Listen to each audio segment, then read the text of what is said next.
सर्दियों का मौसम चल रहा था। सारे पंछी सर्दी से बचने के लिए आग जलाकर अपना शरीर गर्म कर रहे थे। तभी वहां पर भूरा कौवा आ जाता है। अरे भूरे, तू आ गया। थोड़ा हंस भी लिया कर। तू इतना कलमुआ है कि हमें अंधेरे में दिखाई भी नहीं दे रहा। सारे पंछी जोर जोर से हंसने लगते हैं और भूरा बिना किसी को कुछ बोले मन ही मन में इसका बदला लूंगा ऐसा कहकर वहां से उड़ जाता है। उसे रास्ते में जादूगर तोता का पॉम्पलेट मिल जाता है। उस पॉम्पलेट को भूरा कौवा पढ़ता है। कल करे सो आज कर, आज करे सो अब। हो किसी बात से परेशान तो मिलेगा उसका समाधान। संपर्क जादूगर तोता। भूरा उस पॉम्पलेट को पढ़कर उस जगह जाता है। अरे भूरे कौवे, आ गए तुम? अरे, पर आपको मेरा नाम कैसे पता चला? ये मेरी सालों की तपस्या का फल है बच्चे। तुम्हें जो चाहिए वो मैं ही दे सकता हूँ। क्या सच में? आप मुझे सबसे सुंदर बना सकते हो? हाँ हाँ, मैं कुछ भी कर सकता हूँ, लेकिन बदले में मुझे कुछ देना पड़ेगा। भूरा जादूगर की सारी बातों को मान लेता है। जी हाँ तोते महाराज, आप जो चीज़ बोलोगे वो मैं चीज़ आपको ला कर दूंगा। बस मुझे सुंदर बना दीजिए। हाँ, तो ध्यान से सुनो मेरी बात।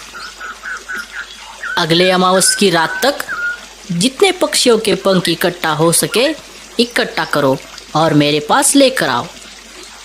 तुम जितने ज़्यादा पंख लाओगे तुम उतने ही ज़्यादा सुंदर दिखोगे।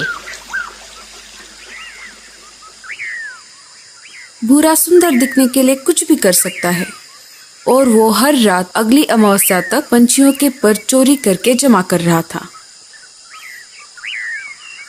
क्या हुआ बुलबुल, तुम इतनी परेशान क्यों हो? क्या बताऊँ लाडो, दिन ब दिन तो मेरे पंख की संख्या कम ही हो रही है। बल्कि मैं मेरे पंख को सुंदर दिखने के लिए उन्हें हर रोज साफ करती हूँ। हाँ हाँ बुलबुल, मेरे भी पर दिन ब दिन कम हो रहे हैं। पता नहीं क्या हो रहा है। तभी बाकी के सारे पंछी वहां पर आ जाते हैं जिनके पर गायब हो रहे थे। नहीं नहीं, ये कोई आम बात नहीं है। सारे पंछियों के पर यूं ही कैसे कम हो सकते हैं? जरूर इसके पीछे कोई साजिश या फिर कोई बीमारी हम पंछियों में आ गई है। इधर कालू कौवा अपने ख्यालों में मन ही मन सोच विचार कर रहा था। सारे पंछियों के पर ऐसे अचानक गायब कैसे हो रहे हैं? लेकिन मेरा तो एक भी पंख गायब नहीं हुआ। जरूर ये किसी की सोची समझी साजिश है। इधर सारे पंछी ये बात तोता राजा को बताने की सोच रहे थे। इधर भूरा अमावस्या की रात का फायदा उठाकर सारे पंछियों से बचकर पंखों को एक बोरी में भरकर जादूगर तोता के पास चला जाता है। भूरा उड़ते उड़ते जा रहा था। सब तरफ अंधेरा था और तारे भी चमक रहे थे। भूरा कौवा जादूगर तोता के पास आ जाता है। अरे भूरे, आ गए तुम?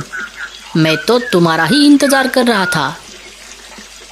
मैंने तुम्हारे लिए उस बड़े से कुंड में जादुई पानी रखा है। जाओ उसके अंदर जाकर नहा लो। और हाँ, एक बात का ध्यान रखना, सिर्फ अपने गले तक ही नहाना। अगर ये पानी तुम्हारे आंखों में चला गया तो तुम अंधे हो जाओगे।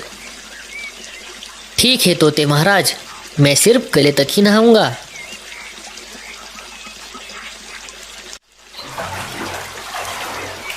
भूरा कौवा जादूगर तोता के बताए हुए विधि के अनुसार नहाकर आता है। जैसे जादूगर तोता ने कहा वैसे ही भूरा कौवा ने किया। आ गए तुम नहाकर? अब अपनी आंखें बंद कर लो और मेरे कहने से पहले आंखें मत खोलना। और जादूगर तोता अपना जादुई मंत्र पढ़ता है। श्रिंग विंग सर्वलिंग भूत भविष्य वर्तमान बदलिंग। भूरा कौवा है जो सबसे कच्चा, बन जाए जंगल में सबसे सुंदर और अच्छा। और जादूगर तोता सारे पंखों को भूरे की ओर फेंक देता है। इधर सारे पंछी तोता राजा के महल में आ जाते हैं। लेकिन पता नहीं क्यों तोता राजा तो बहुत ही उदास थे। महाराज, क्या हुआ? आप इतने परेशान क्यों हो? हम हमारी समस्या को लेकर आपके पास आए थे, लेकिन आप तो किसी दूसरे ही समस्या में दिख रहे हो। लाडो, मुझे विरासत में मिला हुआ राजमुकुट चोरी हो गया है। इस वजह से मैं मेरा राजा का अधिकार खो चुका हूँ। मेरे मुकुट के बिना मुझे कौन राजा कहेगा? आप चिंता मत करो राजा जी, मुझे समझ में आ गया है कि चोर कौन है। जरूर ये चोर मेरा भाई भूरा ही है। मुझे शुरू से ही उस पर शक हो रहा था। जब से मुझे समझ में आ गया कि मेरे ही पंख क्यों नहीं गायब हो रहे। अगर ऐसी बात है तो मैं एक सेना की टुकड़ी अभी भेज देता हूँ। राजा जी के कहने पर कुछ सैनिक भूरे को खोजने के लिए निकल पड़ते हैं।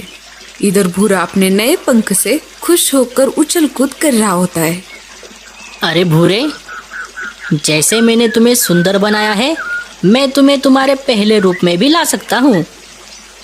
नहीं नहीं, ऐसा मत कीजिए जादूगर तोता जी।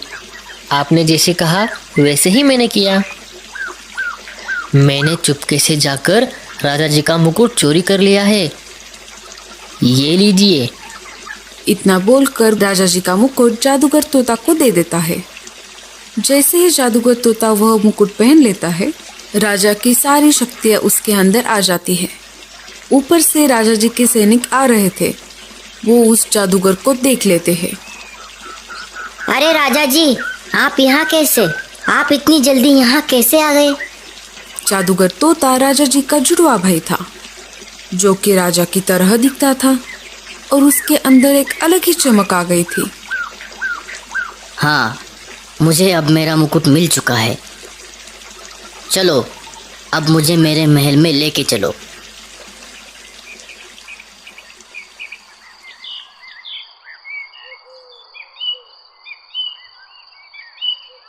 थोड़ी देर बाद वो राजा जी के महल में आ जाते हैं। सैनिकों, ये कौन है जो मेरे सिंहासन पर बैठा हुआ है? इसे अभी के अभी यहाँ से निकाल कर बाहर फेंको। अरे मिट्ठू, तू ला, मुझे मेरा मुकुट वापस कर दे। तुझे तो पिताजी ने जंगल से बाहर निकाल दिया था। नहीं नहीं, मैं कोई तुम्हारा भाई वाई नहीं हूँ। हट जाओ मेरे सिंहासन से। इधर कालू कौवा और लाडो सब देख रहे थे। तभी कालू को एक आइडिया आता है। रुक जाओ, मुझे पता है असली राजा कौन है। सारे पंछी कालू की तरफ देखने लगते हैं। असली वाला मुकुट मेरे पास है, जो मैंने भूरे के घर से चुपके से चुरा लिया था और मेरे पास रखा था। ये बात सुनकर सब चकित हो जाते हैं। क्या? ये नहीं हो सकता। इतना बोलकर जादूगर तोता अपना मुकुट जमीन पर फेंक देता है और उस मुकुट को लाडो हवा में ही कैच कर लेती है। ये लो महाराज, आपका मुकुट। ऐसा कहकर लाडो असली वाले राजा को वह मुकुट दे देती है। कालू कौवे, तूने मेरा भांडा फोड़कर अच्छा नहीं किया। मैं इसका बदला जरूर लूंगा। सैनिकों, इस बेरुपये तोते को काल कोठरी में डाल दो। राजा जी को अपना मुकुट वापस मिल जाता है और सारे पंछी खुशी से अपने घोंसले की तरफ निकल पड़ते। थोड़ी ही देर बाद तेज बारिश शुरू हो जाती है। इधर भूरा कौवा अपनी सुंदरता में मस्त मगन होकर नाच रहा था। अरे मैं तो सुंदर बन गया।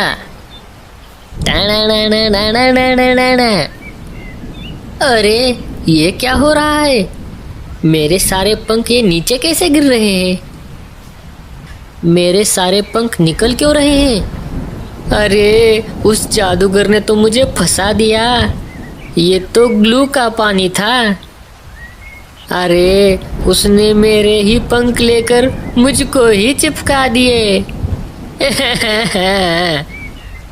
भूरा जोर जोर से रोने लगता है। तो दोस्तों, कैसी लगी आपको हमारी ये कहानी? हमें इस कहानी से ये सीख मिलती है कि हमें जैसे इस प्रकृति ने बनाया है, हमें वैसा ही रहना होगा। ज्यादा लालच किसी काम का नहीं। आपको हमारी ये कहानी कैसी लगी, हमें कमेंट्स में जरूर बताना।